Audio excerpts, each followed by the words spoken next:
kó máa ṣe báwọn ká yọ ti pé bóyá bá a ṣe jọ ń tàun síra wa ká yọ kalẹ̀ ìyọ̀n ní nọ́mbà kó ṣe báwọn tí ó bá jẹ́ nǹkan méjì tí ó bá já sí pé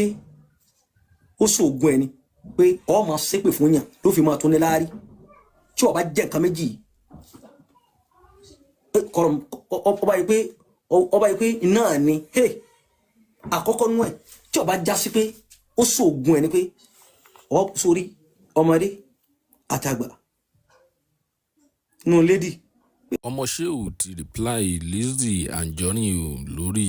wàhálà tí àwọn méjèèjì jọ ń fà. Lizzy Anjorin dragi ọmọ Shehu ṣùgbọ́n ọmọ Shehu náà òun náà kò gbẹ́yìn òun náà ti jáde wá dragi arábìnrin tí a mọ̀ sí Lizzy Anjorin. Ẹ jẹ́ ká gbọ́ fídíò náà. Wọ́n ti ṣe fíìmù wọn wo sórí ìgbà tí gbogbo lọ́wọ́ yìí ọwọ́ àmú mi nú ẹ̀ ó ti dàpá ní má fi sẹ́kùn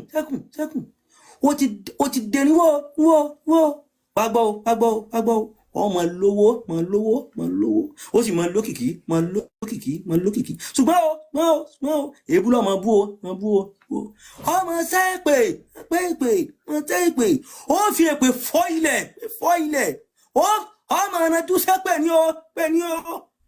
ó fi mú sẹ́pẹ̀ ní o ó sẹ́pẹ̀ ní o fẹ́ yá o ní bọ́mọdé ò ní má gbá o sọgbọ́ o òun rèé kó mú àbá wọn náà pé ẹ ṣeun bàbá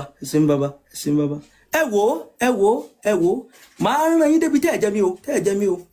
máa fi èpè fọ́lẹ̀ bẹ́ẹ̀ ìbá wa máa rọ̀ fún bẹ́ẹ̀ ìbá gbé máa tún gbé fún àwọn olùkọ́ káre ọmọ ogun ni ọ́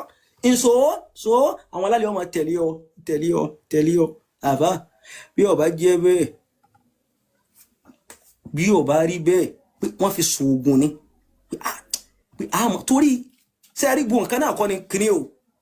èèyàn àrùn oúnjẹ lẹ́gbàá mí ni o bó ní ṣe wá ní èmi gan burú tó tí wàá máa ṣáájú èkó bá ní bó mo ṣe ní mo burú tó tí wàá bá rú èèyàn bá máa ṣe pé àwọn ọmọ nígbà tí ì ṣe pé wọn ò ní fújọ tí ì ṣe pé wọn ò sì ronú àti bọ̀ tán èèyàn ní máa ṣe ṣáájú èkó bá ní èèyàn ní jẹ́ abiyamọ ẹ̀yin tẹ́ ń sọ̀pọ̀tì ẹ̀ àpẹ mọ́ sọ̀pọ̀tì ẹ̀ ó pọ́sibú kò yẹ kó bóyá sísítà yín kan ó sọ̀rọ̀ fún yín rí gbogbo ẹ̀yin tẹ́ máa bú wa tábàárí lómi tó bá ń bú wa pé orí ẹ̀ dàrú àfáà yìí ọ̀gbádùn ntí ò já bu yín wọ́n pọ̀ ìwé yẹn súnmọ́ ṣùgbọ́n tòun ti bẹ́ẹ̀ náà èyí máa fẹ́ rí èèyàn kéèyàn kàn máa wòran bá ní tí ò bá já sí pé ó fi ṣoògùn pé èyí máa bẹ yín ní èpè ni mo gbọ́ wọ́n ní pé wọ́n provoke ẹ̀ ni pé wọ́n provoke ẹ̀ gan ṣé wọ́n á lè kárí pé wọ́n provoke ẹ̀ náà ṣé wọ́n yẹ kó lè tó bá ń sá èèyàn Sam Larry wọn alálàṣẹ Sam Larry wàláhì ó padà fi jọba èyí lébi tí n bá sọ fún yín pé wàláhì mi gan mo ti láàkì Sam Larry jiyàn pé yọrọ ni wàláhì mo ti láàkì Sam Larry ó dúró ó fọ̀rọ̀ mọ́ Ọlọ́run ó padà wá jẹjà àti láàkì Sam Larry èmi gẹ́gẹ́ bí ẹnìkan ní sọ́dọ̀ fún mo ti láàkì Sam Larry mo rí fídíò kan tó ṣe ó ní yes èmi kíní kíkìjà ló pe rẹ̀ náà ọ̀rẹ́ aráàlú onínúure kíní kan ó tún kiri ẹ̀ tẹ́lẹ̀ mo ní ẹ̀rí ó parí ó ti dògó ti ẹnu látara sùúrù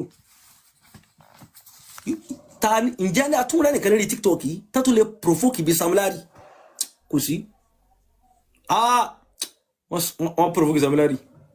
wọ́n lálẹ́ sí ẹ̀ wọ́n lálẹ́ sí lálẹ́ tó ti bẹ́ẹ̀